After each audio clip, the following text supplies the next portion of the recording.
take this opportunity to thank all our officers, my fellow officers, the negotiating team, Larry Gerber, and my fellow CAT team members for all the hard work and long hours that's put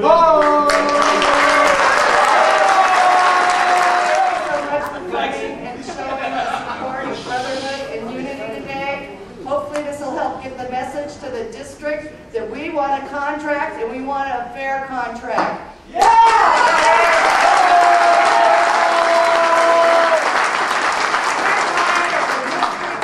Taking their mismanagement and unwisely spent funds out on the workers' backs, and we're not going to take it.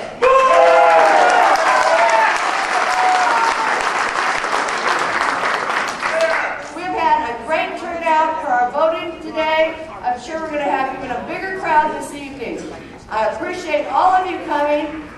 I've already talked over in the other room, so I don't want to take up too much more time. There's going to be a lot of speakers. I appreciate, again, all of your unity. I hope you can come to all the events that we may have to have in the future. We're hoping that with the mediator that we've requested to come in, hopefully that person will be able to talk some sense into the district and tell them if we need more time, give us more time. Don't put us out on the street and the people unable to get to work. It's not us making them unable to get to work, it's the district.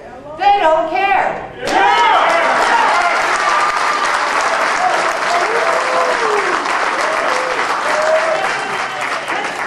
Who has said they won't have an extension. It's the district that wrote a letter to the governor saying they don't want a cooling off and don't grant a cooling off to the union either.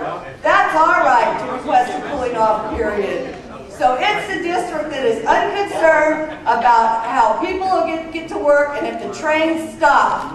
Not the workers. The workers are working for the people to get around. We make them get to where they're going safe and on time. Yes. Yeah. So with great pleasure, I'd like to introduce to you a person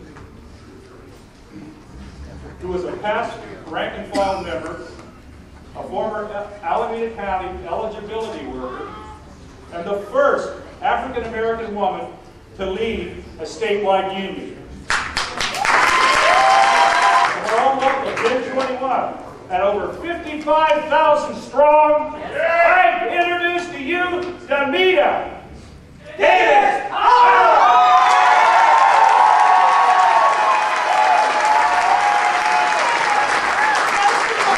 Everybody to know I didn't pay you for that introduction.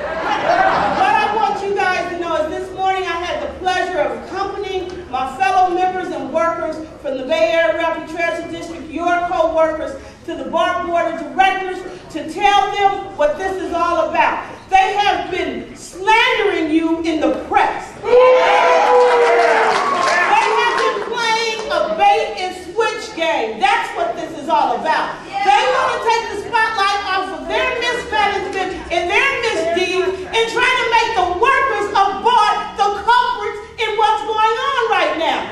They want you to take the heat because they refused over $10 million in money from the government for operation, and they are going to raise the fares. So they want the public to think about it as your problem and not their problem. They are spending so much money on refurbishing trains and other things that can wait until